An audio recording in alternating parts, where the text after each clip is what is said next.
Hello, everybody. I'm Diane. Capriana. So we are back. And look at this background for those of you who are watching this on YouTube. So today we're talking about the burnt toast theory. But first, we want to just kind of update everybody on where we're at. So you've got some exciting news to share. Yes. So it is now September, of course, but back at the end of August, we had our final kiddo, and our daughter Isla was born happy and healthy, and we're really excited to have her, and really excited to have Diane here, who got to hold her, and that just, of course, makes my heart happy and her heart happy, and it's really a great blessing to have some different energy around the house because I have boys, many, many boys.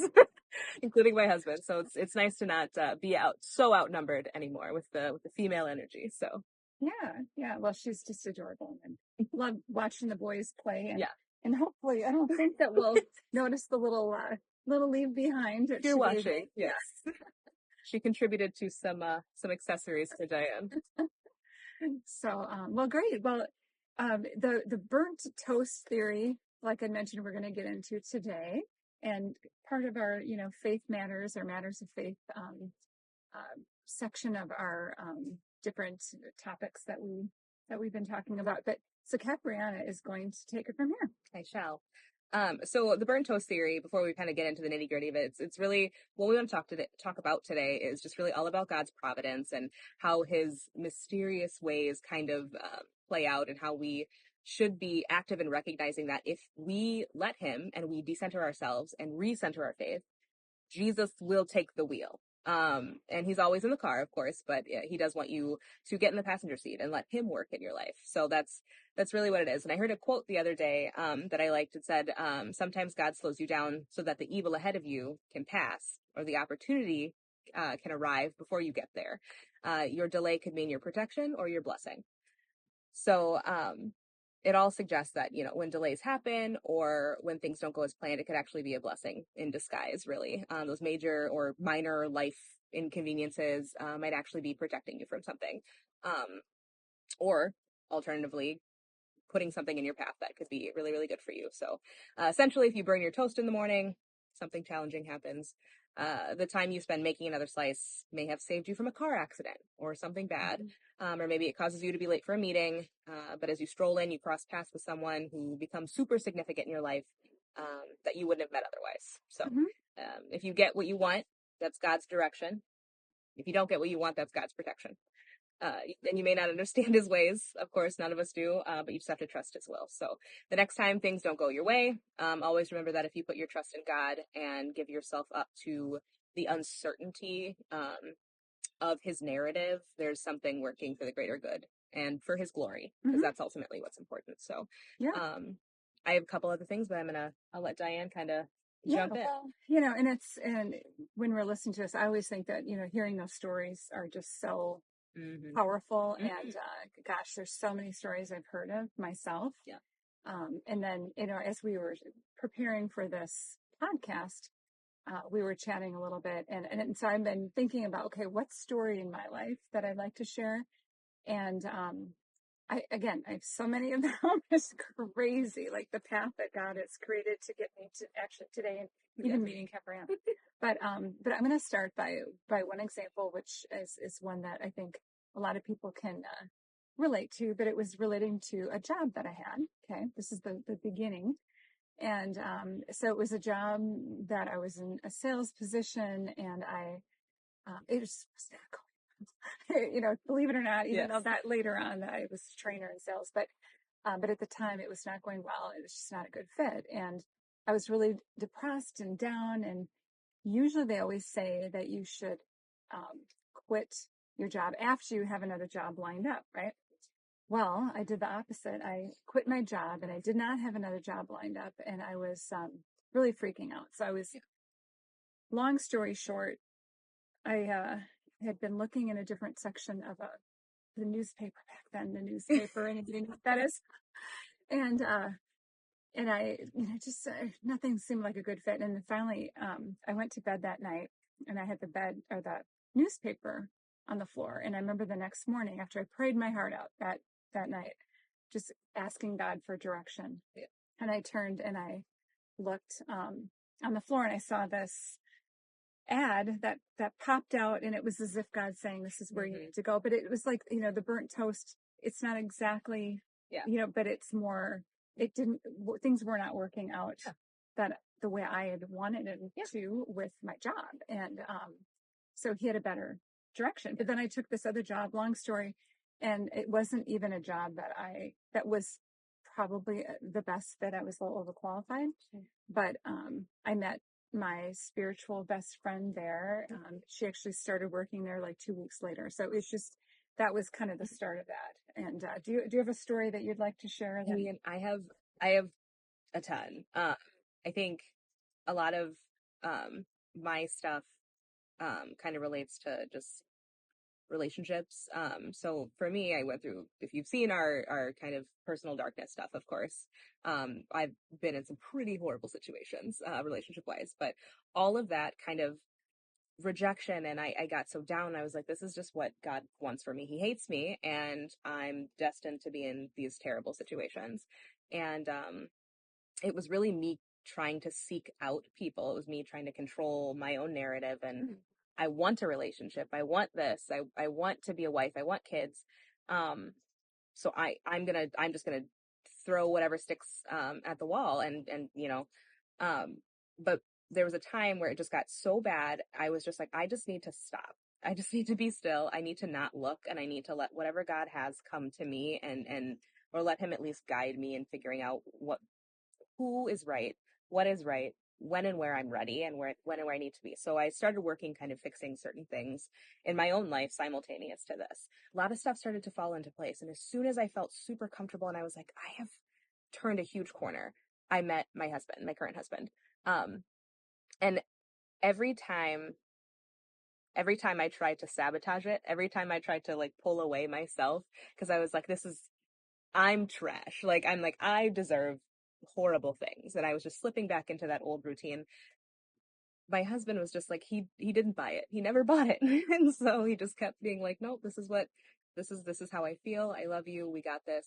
And here we are 3 kids later, almost 8 years later.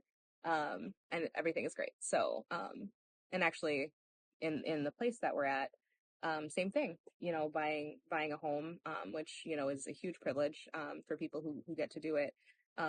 Seeking out, the home that we wanted, and we had kind of a list of things that we did want. And we would get to these houses and it was just like, oh my gosh, these check all the boxes, and and then we put in an offer, rejected. And that happened, I don't know, 6 or 7 times. And I was just like, I'm done. I'm throwing my hands up. We can just move into whatever the next thing is we find. Like I'm sick of being where we're at. And then God, we just pretty heard like a loud, just be still. The next listing we saw, we were like, it was in a different area than we were originally looking at, like 30 minutes away.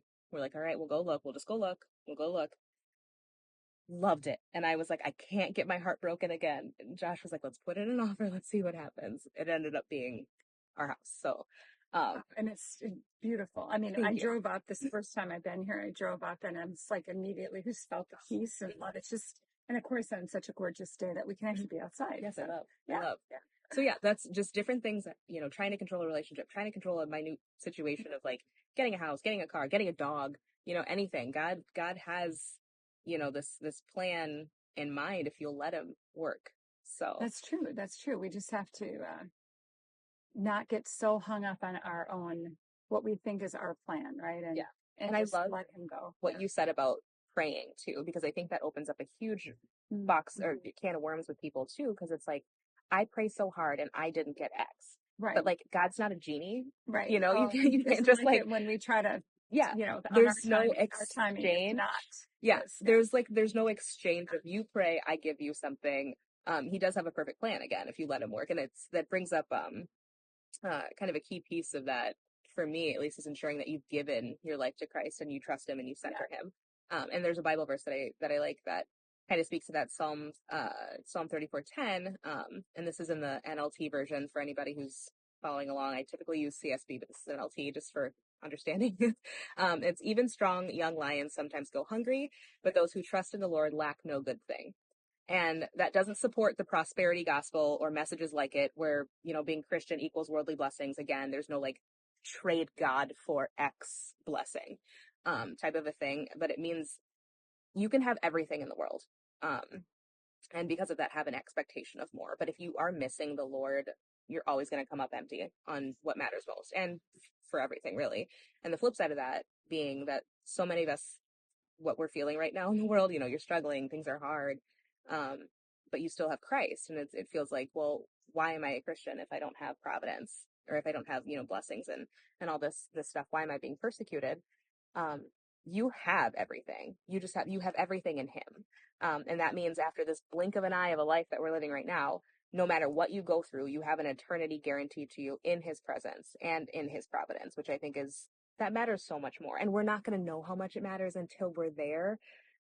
And unfortunately, the people who don't think it matters right now won't know how much it did matter until they're where they're at. Well, I think that, yeah, you really nailed it, because we can't even imagine, really, unless we have experienced that too. And how can you even explain to somebody? Yeah. But to your point, you have to be willing to explore and go there and receive God. And I think that's a hard thing for a lot of people is, well, what if, like we were saying, what if he doesn't give us what we need? But it starts with trusting him and accepting him and repenting and all of those things that clear the path for us to be able to receive and to guide, for him to guide us too. And it's, we just had our life group last night. We were just talking about some of this too. And, one of the things that we talked about was being still too. And knowing that we have to have times to be still in order to hear and accept, but to the whole, back to the burnt toast theory is, if you go into your days in your life knowing that no matter what happens, God has you, and it's like, okay, all right, so I'm going to just sit there with this, whatever happened that wasn't the way you wanted it to go, and trust and know that he's got a better plan. And that's the thing too, the plan, after we've gone through that, we can look back and go, oh, wow, like he really came through. And well, it's so couldn't even imagine it. Yeah, because you have to. I've had so many of those moments where even just like little things where I'm just like, oh, you're funny. Like that was how I see it. I get it now. Or there's things that like I remember in high school, I was driving to school and I was a little late for show choir. If anybody knows anything about me, it's a little late. But I got to the stoplight. It's like this major road that I'm not going to say, but if I said it, there's been a billion accidents there, big ones. I got to the stoplight and I always, because I would fresh out of like driving school, they were always like heavy on the just, even if the light turns green, give it a second. Right. I never took it seriously. I was late. I was like, I'm not going to take it seriously because like, whatever. Something told me to take it seriously. I did, and a semi ran the light. And I have goosebumps right now, literally, because I remember that feeling like, why did I just stop? Like something, I didn't think about it. I just paused. And then the semi came. And I was like, if I went, so it's those types of things. But like, for more of like your day-to-day things, you don't need to pursue or try, and you shouldn't pursue or try to control your worldly life. Your focus really should be on trusting God and passionately pursuing, I think is the term, passionately pursuing Christ, and he can and will handle the rest. Like he's got it. There's another Bible verse that I like. It's Isaiah 60:20-22, and it's the last sentence of it. It says, at the right time, I, the Lord, will make it happen.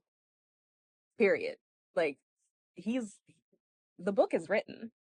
We're characters in this book, and that shouldn't make you feel invalidated. Of course you have free will. You can do what you want. Of course you can make choices. But at the end of the day, God has a perfect plan for you.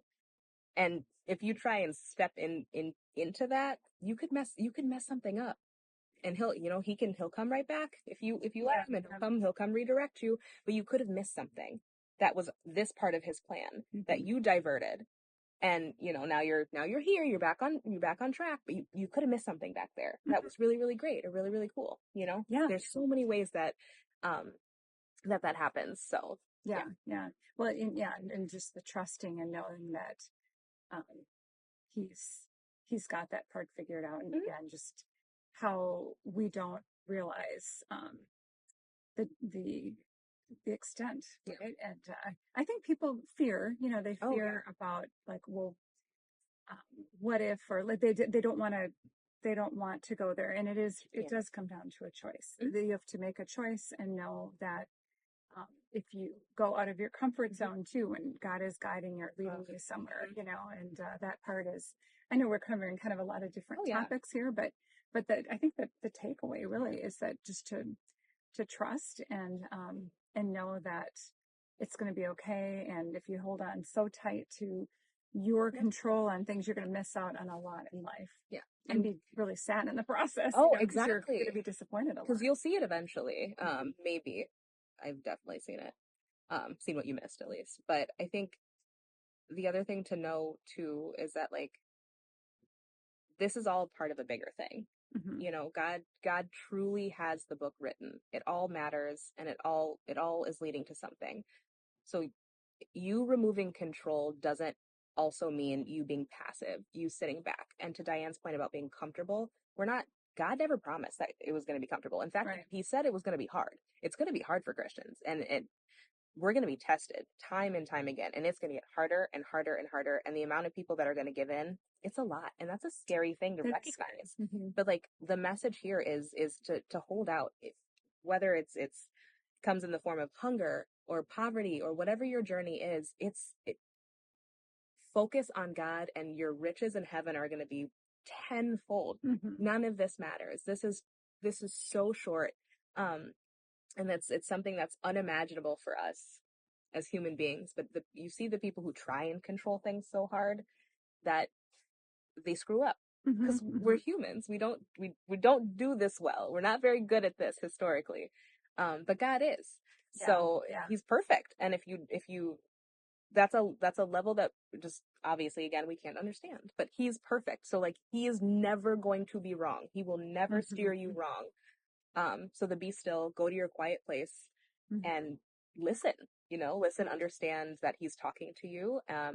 Understand the difference too. Yeah. Because There's other things talking to you. Sure. But yeah, I think it's so beautiful that we have a God who cares that much about each and every single one of us, that the 1%, that story about the 1%, that Jesus will leave the 99% for the 1%. You can make a million mistakes, he still got you. Just come back to him.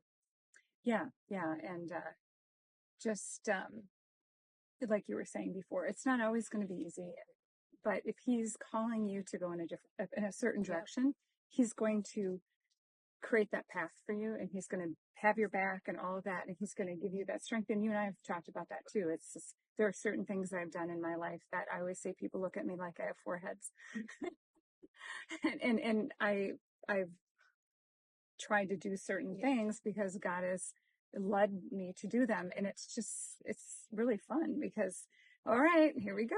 I'm going to trust you. And then I just always, like you said, it's like, oh, I could not even guess this or like this makes dreamt perfect this, sense. right? Yeah.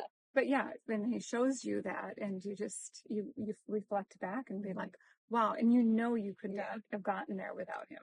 That's the key. That's the key thing. Is like I could never have imagined. I could never have put this in motion myself. So much stuff, again, it's just bigger. You end up in places, you end up with people. It's not something you could have orchestrated. Like, it's absolutely nothing you could have orchestrated. And people talk about people being lucky or people knowing people. It's not always the case. This is not always the case. A lot of it is God moving the way God moves. If you're paying attention and you're giving it up to him. And there's moments where you feel like the world is crashing down, and that's when it's easy to give it up to him. So I encourage you, even when things are going well, to just give it up to God. Yeah. I agree. And, just again, it starts with just that first step of trust and exploring. And I know we've covered a lot of stuff. And some people might listen and think, oh, well, you guys are there. What about those of us who aren't there? And we just encourage you to start exploring and, and listen. Right. It's like God will be there for people Start who looking. have eyes to see, ears to hear when you're seeking him. Yeah, just start So, looking for him, start yeah. listening for him, which Mhm. is it's amazing how nothing is a coincidence when Mhm. you start looking and listening for God. Yeah, Nothing is a coincidence. exactly. Exactly. Yeah. Well, good. I know this was a shorter one for us typically, and maybe there'll be a part two. Maybe we'll come up with something else related to this, or just see you in the future for the next cool thing. So, thank you all for listening and watching as usual. And yeah, Yeah, thank you very much. And if anybody ever wants to reach out and give us any feedback, or maybe you have a topic in mind that you think that we should talk about, we would be all ears. So awesome. all right. Bye, everybody. Take care.